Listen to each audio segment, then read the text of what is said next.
introduce our last session of the conference, and I can think of no better group to lead us out and lead us forward as a field than this panel, Turning the Tables. Before I introduce the moderator of the next session, though, I want to take just a minute to welcome a group of young professionals joining us for this panel. INN member Texas Observer is hosting a special 5-day digital training sprint for rising investigative journalists in partnership with the NPR Next Gen program.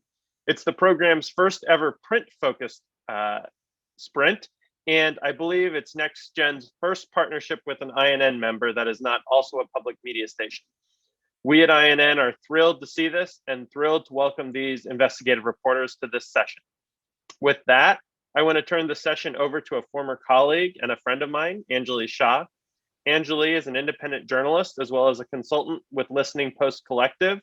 She's a passionate advocate for community-driven, community-centered journalism. I'm thrilled to listen to her in conversation with 3 INN network stars, Madeline Baer of El Timpano, Mazen Sidahmed of Documented, and my fellow Minnesotan, Mukhtar Ibrahim of Sahan Journal. Anjali, take it away. Awesome. So actually, I'm going to ask Mazen, Mukhtar, and Madeline to please unmute yourself. I think we'll just stay unmuted for the duration of this conversation, just to help streamline things. For the rest of you, we will take questions at the end. Please do put them in the chat. I'm watching. Keeling's going to help me out here, and keep an eye on what you guys are all interested. But firstly, I want to thank you, Jonathan, for bringing this group forward to this really awesome spot in your 2 days of conferencing. And I hope we can help provide some oomph to the last sessions. I also just want to really especially thank Carolyn Powers and Jesse Hardman at Listening Post Collective for their tireless support of empowering communities in our industry to really control how they are represented and the services they get. They are also supporting this by supporting me in this endeavor today.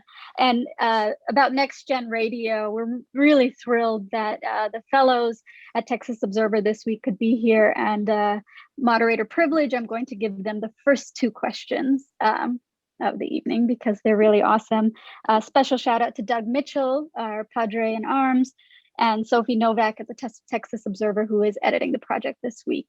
Thank you very much for including us in your busy schedule this week.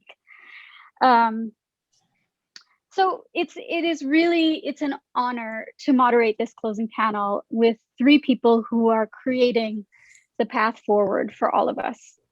El Timpano, Documented, and Sahan Journal provide news from across the country that act, and they act as both a service and really show us what the art of journalism can be.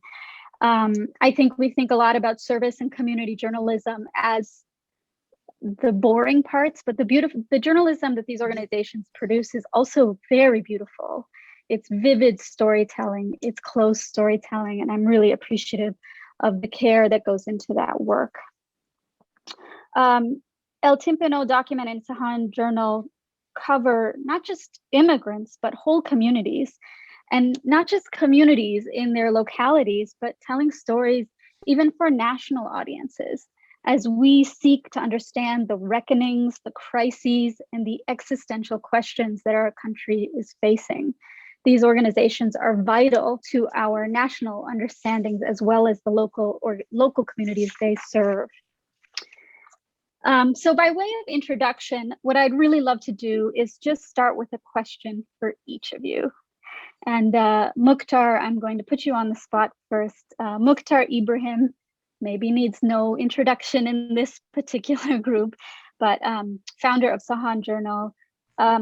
I saw your work as a reporter and an editor in Minneapolis firsthand when I was living there and working there. You've worked in the upper Midwest at NPR, the Star Tribune, the Wisconsin Center for Investigating Reporting. And for as long as I've known you, you've done really exceptional work that other journalists around you were not able to do, or did not have the connections to do. And it was so important to shaping how we understood this part of the world. Many people here in INN, I imagine, have only become familiar with your work in the last year as so much of our nation's attention turned to your neighborhood. But what I want to ask you about Sahan Journal, and this has always been confusing or cloudy for me, is what was the first year of Sahan Journal? When was it? And what was it like?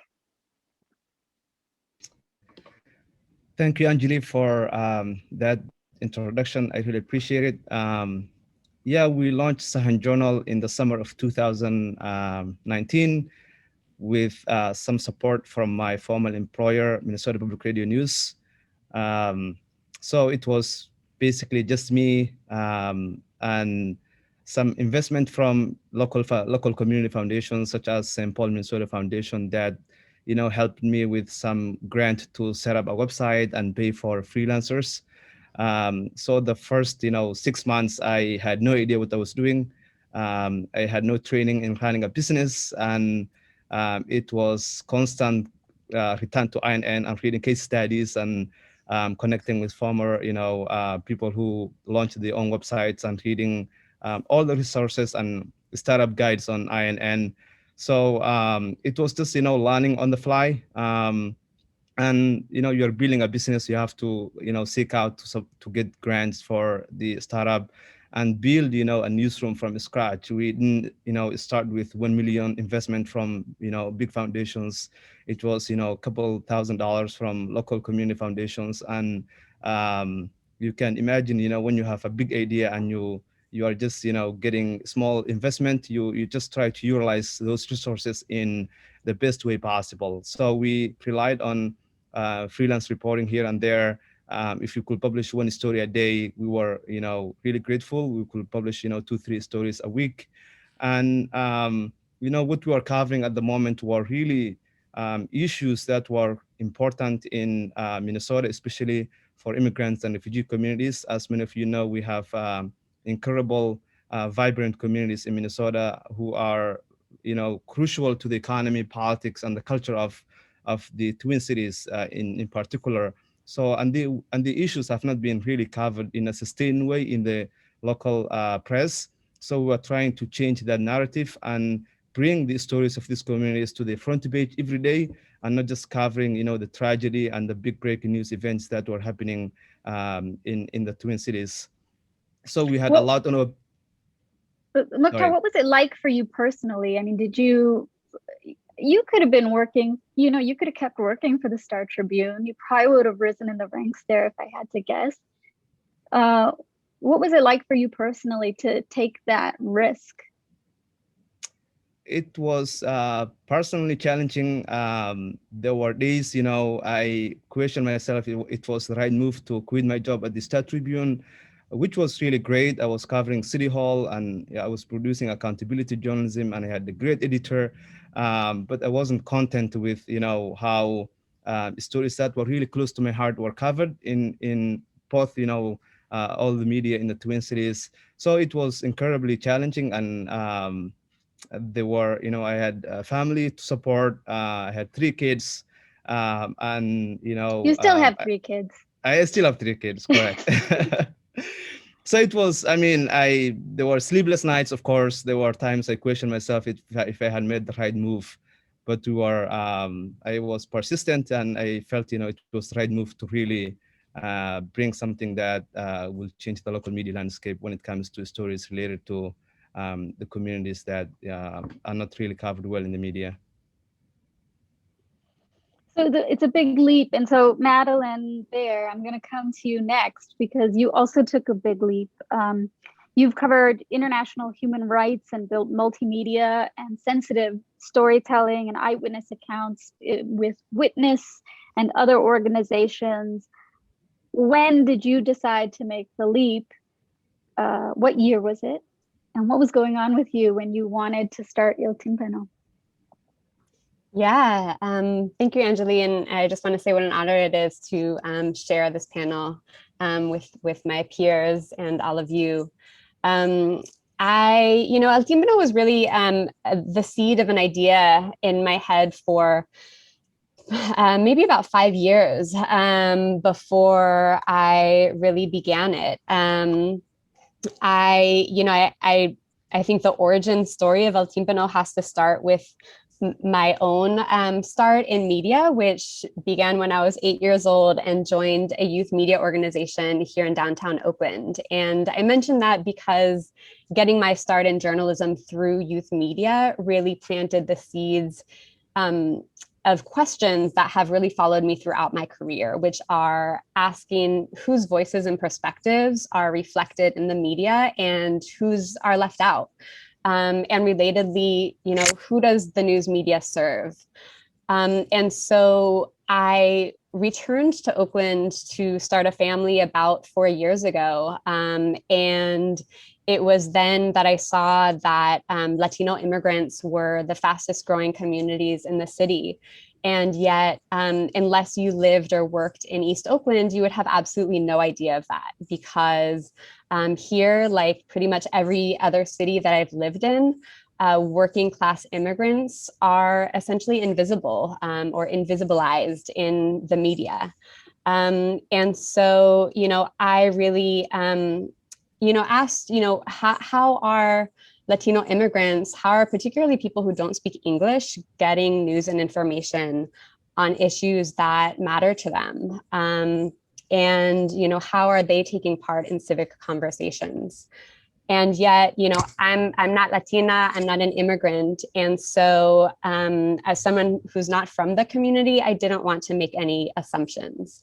And so I really started El Timpano by sitting down and introducing myself with community leaders, with community members. What year was that, Madeline? This was in 2017. Okay. And I simply asked them, what do you see as opportunities and gaps in news media serving the Latino immigrant community? And I was very open to the possibility that they would say, like, oh no, there's this organization or this news outlet that's doing the work. And that would be that. But every single person I sat down with said there is a huge need. And they said, I want to support you to address this need. And so from there, I really found support in my first year from the Listening Post Collective that you mentioned. They provided seed funding and mentorship to really launch a participatory design process. And through that process, we asked hundreds of community members, essentially, what do you want to see in Spanish language media? And so I can share later if you're interested, what we learned through that process. But, I think what really distinguishes El Timpano as an organization and our development is that, while news outlets, I think, traditionally launch with a publication and then work to grow their audience, El Timpano really started by building relationships with our community first, and then together with our community, we designed an outlet and produced journalism together. And I think that's a running thread of all three of your organizations, that it is community first, then design the news product that will meet their needs. But Madeline, Mukhtar, your organizations, and Mukhtar, correct me if I'm wrong, Sahan Journal might have formally started in 2019, but I think it was a dream. It was something that you were working toward long before that. And Madeline, I think that may be the case for you too. Am I off here? So for El Timpano, like I said, I started El Timpano. I started this participatory design process back in 2017. Unfortunately, it took a pandemic for us to get the funding to make our first hires. So, I was working on El Timpano on a part-time basis, and then really, through nights and weekends for about 3 years. We got, some project funding here and there to really pilot, our approaches to news based on what we were learning and hearing from our community. But we were really able to expand last year because, of course, the pandemic illuminated the inequities in local media that El Timpano was designed to address. Did you have an experience like that, Mukhtar? Yeah, I mean, Sahan Journal always has been a dream for me. when I was a reporter at NPR News, Minnesota Public Radio News, I applied for a fellowship at Bush Foundation, which is one of the largest foundations in Minnesota. And that fellowship allowed me to go to Columbia to further my knowledge in journalism and business and digital media. And the idea was to come back to Minnesota to launch a publication that will serve immigrant communities. So that idea has always been there for me to create something that will really serve the growing immigrant and refugee communities in Minnesota. Right. It's kind of, it's like so many things. You guys are celebrities now, so right? Like a lot of people think you just, oh wow, you automatically or just very quickly grew these organizations to be what they are. But actually, I know all of you have been working on them for a long time, and I'm interested in what that sort of turning point was. What is the moment that allowed you to actually break out, and how long it took to get there? Mazen, I haven't forgotten about you at all. Because I'm going to ask you this question. Mazen Sid Ahmed, co-founder, got that right, of Documented. You had this very amazing career reporting from Beirut, from conflict zones, on refugees and migration, including the Syrian conflict, and on US politics from New York, for The Guardian, for Politico. What year was it that you decided to pursue Documented, and why? What made you shift from having this very sort of amazing journalism career already to wanting to be a founder? Yeah, I appreciate that question. It's cool to hear the backstories of Mukhtar and Madeline and stuff that I've known them for a while now, and I didn't know a lot of that. So it's been really great to hear that. I don't know if I had as much of an entrepreneurial spirit as the two of them. I think that I was pretty content with, trying to climb the ladder in journalism and, try and get a foreign correspondent job or somewhere else. I was always passionate about migration and immigration issues. I come from a migrant background myself, so that was something I always knew I wanted to cover. But, as a journalist of color in the industry, that's hard. And I found that it was difficult to kind of advance my career in ways. So, okay, wait. I got to stop came you up because you actually to kind of, pitch an idea for a newsroom. Mazen, I got to stop you because you kind of glossed over something. You said as a journalist of color, that was hard. Can you talk a little more about that?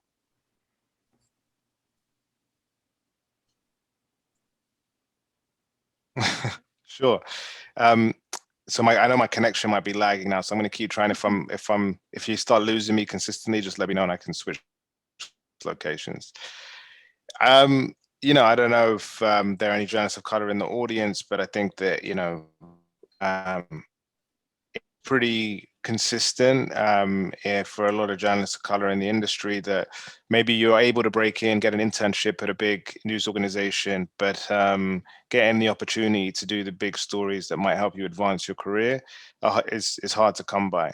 And a lot of Carla Murphy did a great study for Open News about how many journalists of color have left the industry, and the theme throughout that was something that really resonated with me, is that you kind of get to this point where you're burgeoning around mid-career and struggling to actually make it into a senior journalist or a journalist who has the opportunity to work on really big national news stories. So I found myself at that kind of crossroads and was really struggling to kind of make it as my own, and was still kind of the only jobs that seemed open to me were entry-level jobs, even though I had a significant career at that point, that I felt like I had moved beyond that.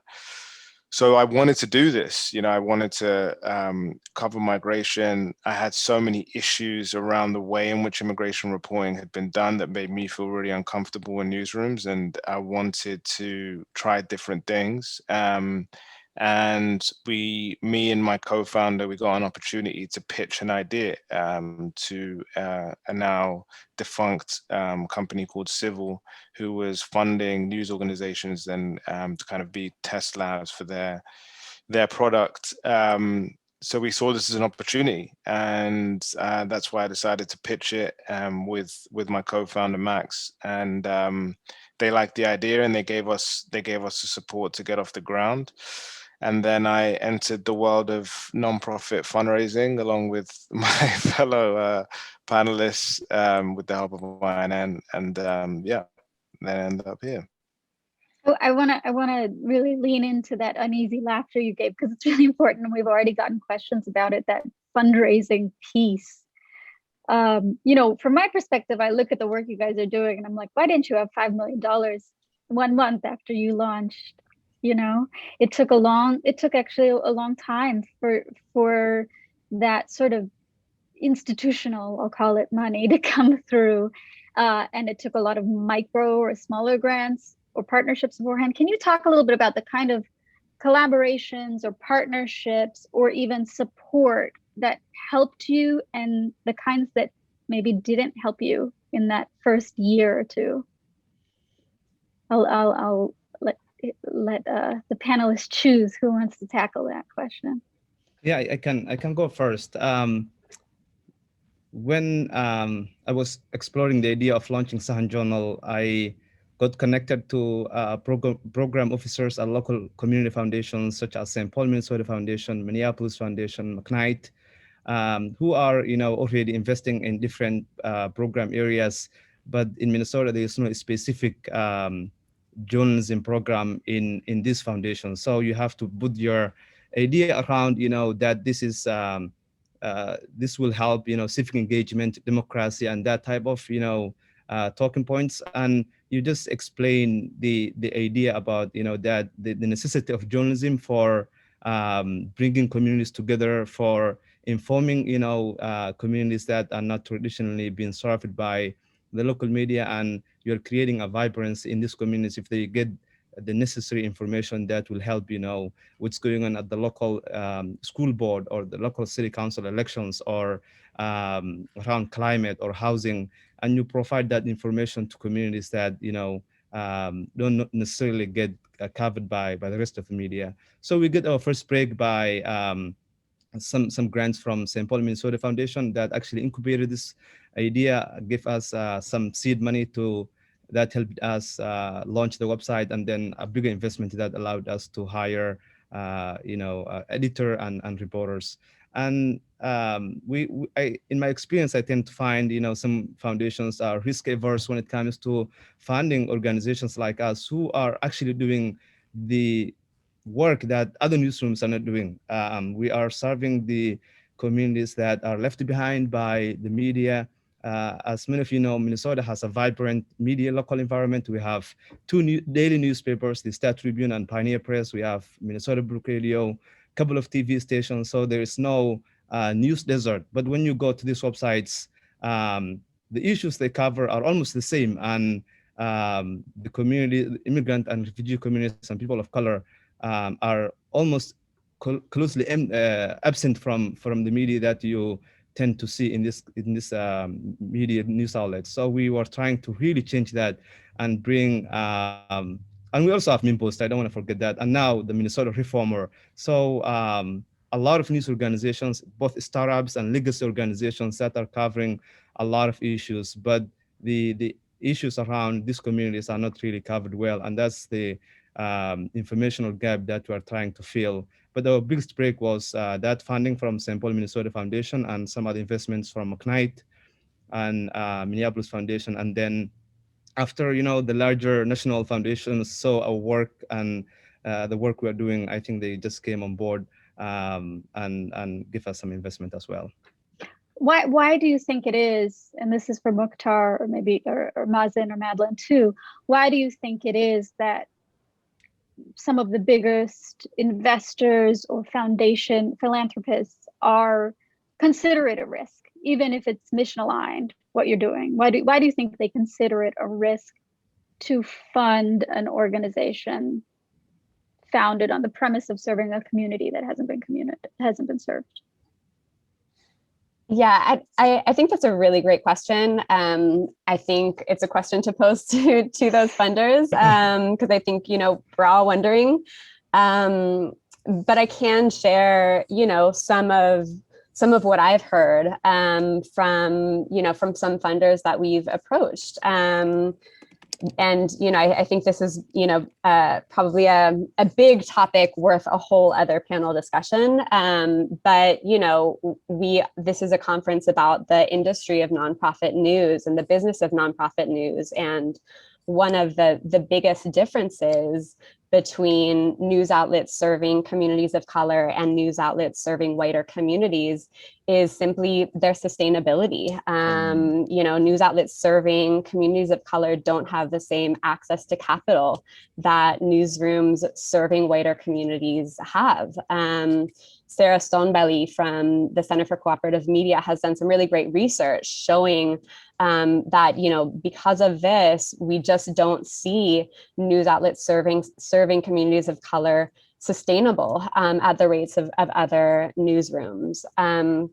So, from my vantage point here, El Timpano, we're based in a region facing really ridiculous inequities and growing income inequality. And, the fastest growing job sectors here in the Bay Area are very high wealth jobs and the very low income jobs.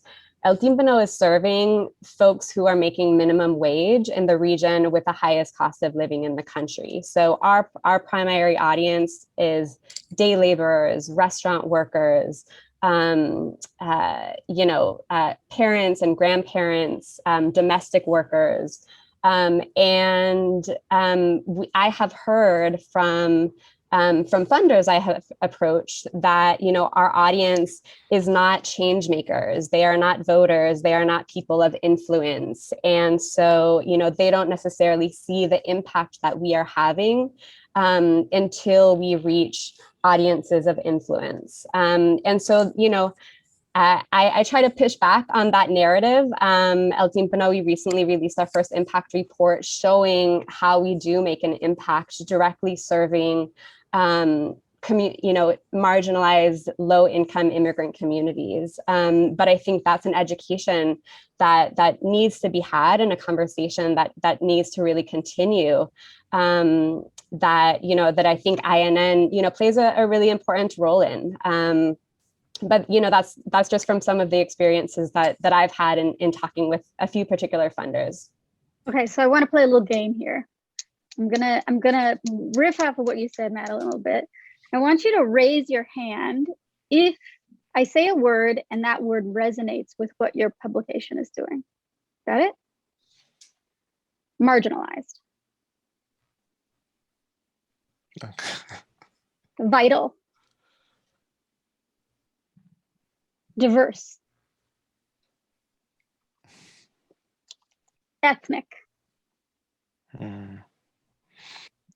I guess so, depending on the definition of that word. Community. Maz and Mukhtar. I'm sorry, I should have been saying who's raising their hands. I know there are some people listening here. All three raise their hands for community. Alternative. Mukhtar. I like that. And Mazen joined in. Mainstream.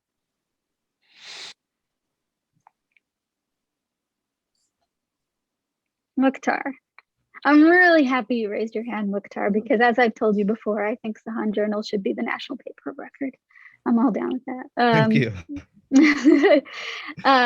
Let's talk about it. A lot of people will put you in that bucket of niche news, ethnic media, community media. And Madeline, you just said, you're all focused on communities that are the fastest growing communities in your geographic location. When you cover immigrants, I'm guessing almost everybody here is an immigrant or has an immigrant family member or an immigrant business or a migrant business interest of some sort. We are a globally connected country. How do you relate to these terms? Do you feel they empower you? Do you feel they marginalize you? Mazen, what do you think?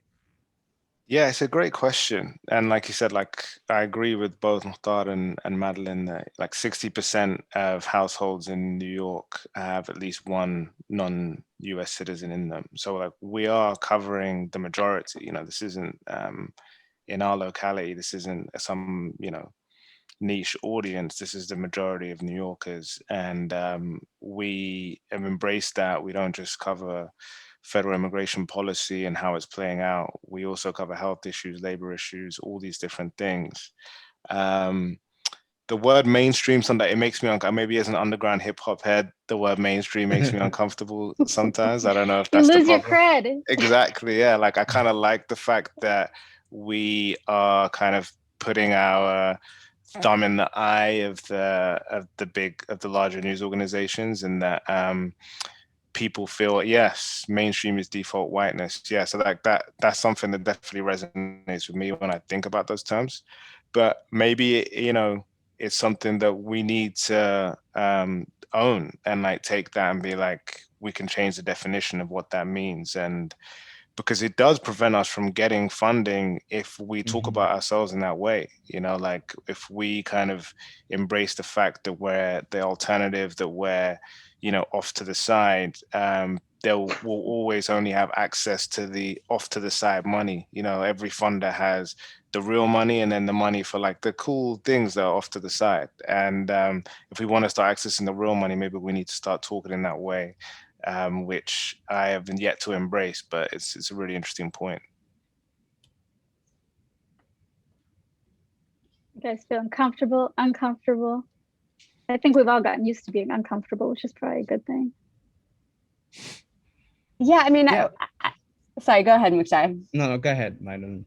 Well, I was just going to say, I've taken a look at some of the sponsorship pages of, of nonprofit news outlets that kind of serve the opposite, a very different audiences as El Timpano serves. And, on the sponsorship pages, that's where you kind of, put up your audience and its stats to potential sponsors. And so they will say, 90+% of our audience is college graduates. Our audience earns, X income level on average. And, you look at that and I think, a case could be made that like, this is a news outlet for a particular community. This is a community news outlet for very affluent, well-educated people, just like El Timpano is a community news outlet for Latino and Mayan immigrants who earn low wages and live in East Oakland. So, I think, we can, start to break down those assumptions of what's in community and what that really means. Yeah, I want to go back to the idea of, the word mainstream. I mean, that could really mean many things to different people.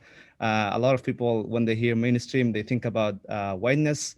But imagine, Sahan Journal as the metro section of the Star Tribune, and opening up that newspaper every morning and seeing the diversity of lives and communities that live in St. Paul, Minnesota. If you walk around St. Paul, Minnesota, you will see a lot of diverse people, the Hmong people, the Somali, the Liberians, and this really diverse Mexicans communities. And I just want to do things that I will have wished my former employers will do when they are carving these communities. And if I were running those newspapers or news organizations, a vertical, something like San John will have been a vertical that has the resources, the staff, the reporters, multimedia producers, and everything like that, that will provide reliable, constant information that are relevant and important to these communities that that are not covered at the moment. So when we want to mainstreamize the issues and the news and information that are relevant to this community, so that the Somali community, the Liberian community, the Hmong community, the Mexican community will feel empowered with the right information, but also the white community could also turn to these news sources and learn the challenges, struggles of the neighbors and communities that that live, next door. So that's, why I think I raised my hand when I heard that term. Yeah. Amazing. So we could talk all day long. I don't want to keep everybody here forever, but we do have some next gen fellows here, and I'd love, guys, for you to turn on your camera. And I think you can unmute yourself, and I'd love to hear a question from one of these fellows. There are questions in the chat. Please feel free to reply. One about funding, one about whether you use interpreters, I saw. And the panelists have also generously agreed to hang around in the chat, so you can continue to ask questions and they'll reply by text while the Zoom is open. But next gen fellow, I'm scrolling through to find you. But if you want to unmute yourself and identify yourself, that would be great as well. I see, who do I see here? I see If you Vio. unmute and start talking, we'll be able to spotlight you and throw you up. So that would help.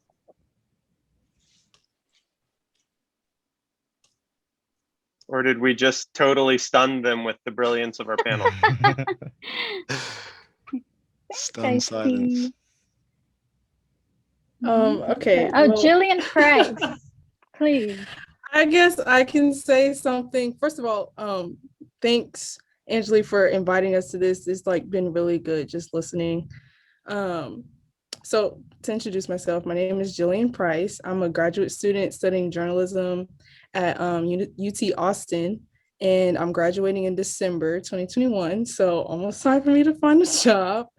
I guess since y'all have been talking, I've been thinking about, I guess, my concern with joining a newsroom where they're not technically like empathetic with some of the things that are going on in the country as a Black woman. So I'm wondering if y'all could like speak to that a little bit.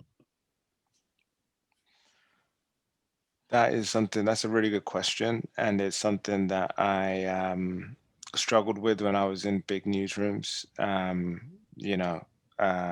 As a Muslim, as a Black man, like both of those things came up a lot when I was in big newsrooms. And yeah, there were things that made me uncomfortable. I've gotten this similar versions of this question before, and I've struggled with the response because my reaction to it was to just put my head down, keep it moving, not say anything.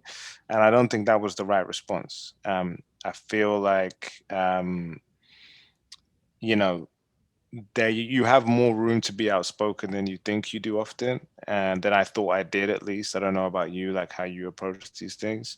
So there is room to actually push back and say, like, we should actually approach this differently, or I don't like the way that you're thinking about this, here's why. But I'm hesitant to encourage you to go in there and just tear everything down, as much as I would love to see you do that. But I'm hesitant to give that advice. But yeah, I would just say that if you're like me and your personality is to just, put your head down and not say anything, you can push the envelope a little bit and say and speak your mind a bit more. But it's good that you're thinking about that, because I wasn't thinking about that, and I definitely struggled with it a lot. Yeah, well, like what Mazen said, when you join mainstream newsrooms, if you use that term now, you will definitely face challenges. And I have seen firsthand, colleagues who are people of color who quit journalism altogether or left the newsrooms because they could not pursue stories that were really important to their communities or to them. But if you have, a supportive editor, or if you get a mentor who value the type of stories that you like to pursue, I think that will be the first step that I will take. Try to find allies in the newsroom who will be advocates for you, who you can turn to when you need advice or when you face a challenge. And also try to come up with really strong story ideas that your editors won't turn down.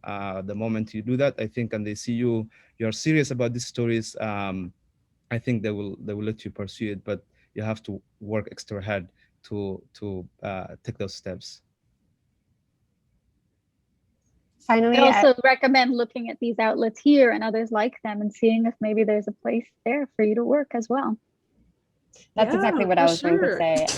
I think all of us are striving to create the sort of newsrooms that you would want to work in and where you would thrive. And so, yes, hopefully there's a news outlet like ours in your community. Great. Okay, so we'll take one more. Keeling, I'm sorry. We're gonna make it a quick question. Quick question. 10-second, 30-second answers. Via Tova, I see Sadie Brown in the audience as well. Please unmute yourself if you have a question.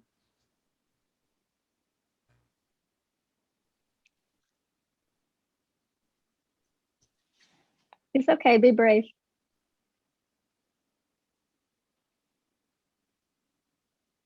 Anybody? All right. Okay. Well, you I guys can go. look out for. Oh, all right. There's Awesome. someone decided. Go ahead. Ladies and gentlemen, Sadie Brown. Hi, my name is Sadie Brown. I'm a graduate student, incoming graduate student at CUNY this fall. So I'll be making a move to New York. Really equally excited and also terrified. So that's fun. So I guess recently, especially, I've noticed the trend more in like nonprofit news. And I feel like in mainstream media, there's this obsession with this like sanitized objectivity over everything else. And I think that at times, at least my inclination with a story is not to be so objective if that means that you're not telling it like it is, I suppose. And sometimes I've felt, I don't know, maybe scolded from teachers or editors for that. And I think I value input from people who are reporting on their own communities with things they have experience with, or people that they know the impact with, because yeah. So thanks. 10 seconds, guys. Can I'm glad take I'm not a 30. 10 panelist. seconds. Okay. 30 each. Being objective, I think, is a myth that I don't believe. I never believed in when I had in Reporting 101. I don't believe in now. I think everyone has, a lived experience that is completely different than other people, and the way you approach stories will be different than, if you're an immigrant, you will approach stories differently than someone who is not an immigrant, and that will definitely show and shape how you source your story ideas, how you talk to people, and how you write the stories. So I think being fair and looking at things from different perspectives always matters than just trying to do both sidism journalism. +1. I'll just add, El Timpano is a participatory news organization, and one of the values that we state in our on our website is that we believe that those who are most affected by the issue are the experts on the issue, and that's why we have really strived to build deep relationships and reciprocal relationships with the communities that we serve. If we hadn't done that, then we wouldn't have been able to cover COVID-19 in the past year, for and with the communities that have been most impacted by the public health and economic crises. And so, yes, everything Mukhtar said is true. Right. Thank you, Sadie. That's a great question. So, Keeling, you tell us if there's more questions that we want to take. We can, or we can move to just talking in the chat.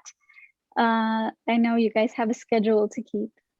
Well, I mean, the great thing is this is how we're ending, because this conversation is so important, and I think it's something for everyone to listen to. If there's anyone else who wants to unmute and ask a question of this esteemed panel, I welcome it.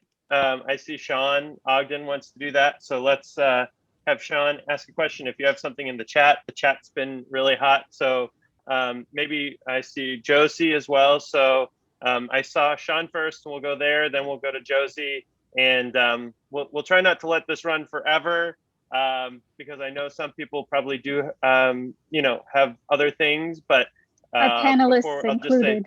Yeah, exactly. No, I want to be don't worry. respectful of everyone's time. But thanks everyone for being here. Sean, go ahead.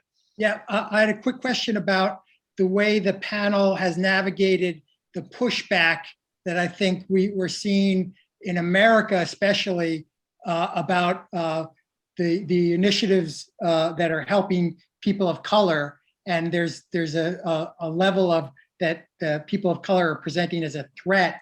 And when you come against that in the work environment, have you taken that on head first, or do you navigate around that when you're getting that pushback about, hey, you guys are already having enough extra help with all these initiatives? I don't know if you're feeling that, but I've seen it around, and how that you guys address that on an individual basis in the office, if that's happened to you, or just even when you're out there reporting.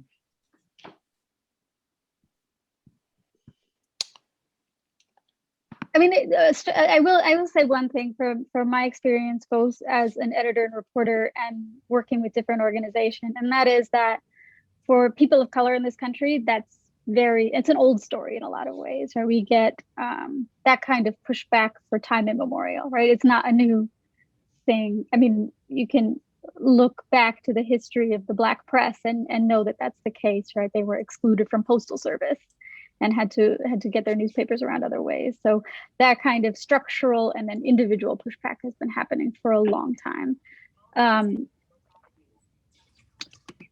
I think we're, part of the fatigue and part of the reason why what Maz and Mukhtar and Madeline are doing is so exciting is because many of us have spent a lot of energy navigating that pushback.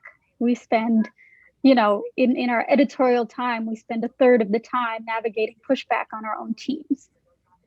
And that's draining, when what we really want to be doing is spending time in communities and reporting stories and doing great work and constructing awesome sentences or playing with new technology or all the things that make journalism really fun. So it's always a choice every day. What are you going to push? What are you going to fight? And what are you going to let go? And what is so exciting here is that those fights have become streamlined. This is a group of people who are doing that fight on the institutional level for all of us. That is how I see it anyway. I don't know, panelists, you can agree or disagree with that assessment. I was trying to get at maybe how they handled it specifically, and maybe could help some of the other people in the, striving in the offices when they come up against it, ways to navigate it. I guess that's what I was getting at.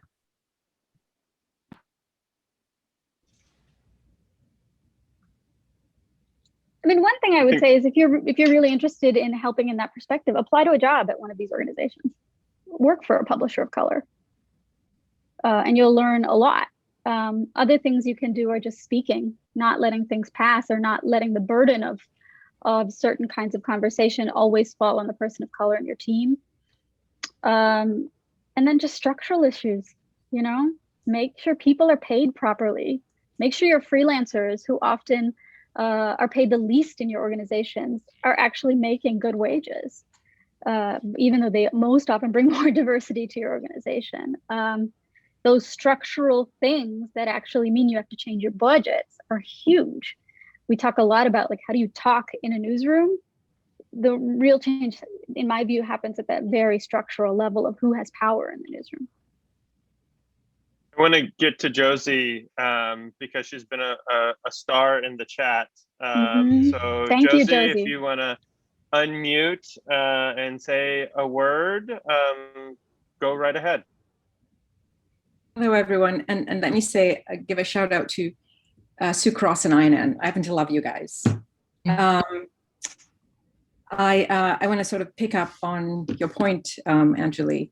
You're really hitting at serious political structural issues, which brings me to the question that I posed in the chat, and I want us to really grapple with it. I'm about to join you guys in sort of leading a local nonprofit news organization with women of color, right? I'm about to get into that mess, as I like to say. I really, and I've spent the past 2 decades as an anti-racist activist and scholar. And I am sort of drained with the glossary of political correctness, right? What I want us to begin to talk about, and certainly Jonathan, Ainan, sort of help us to think about this, is newsrooms need a lot of education on oppression and systems of oppression and structures of oppression, and the ways in which laws that govern this country ensure that oppression continues to exist. And so when we talk about how do we address these issues in the workplace, we're really talking about whether or not we can transform discrimination laws, whether or not free speech actually exists, and free speech about speaking against oppression within the workplace. And I pose this question to the 3 of you, which is, if the younger generation, because it's something that Mazin said, right? So if the younger generation is going to keep their heads down, how are we dismantling systems of oppression? How are we transforming? Because laws change because society sort of pushes against it, right? And so we have that pressure point where we have another amendment to the Constitution, or we have, or we challenge the appellate courts on different decisions at the community level. So how is a younger generation addressing dismantling systems of oppression outside of establishing your own news organizations? How are you addressing it? Yeah, I really appreciate that question, and I've spent a lot of time the past couple of years organizing and trying to change newsrooms from within, and it's exhausting.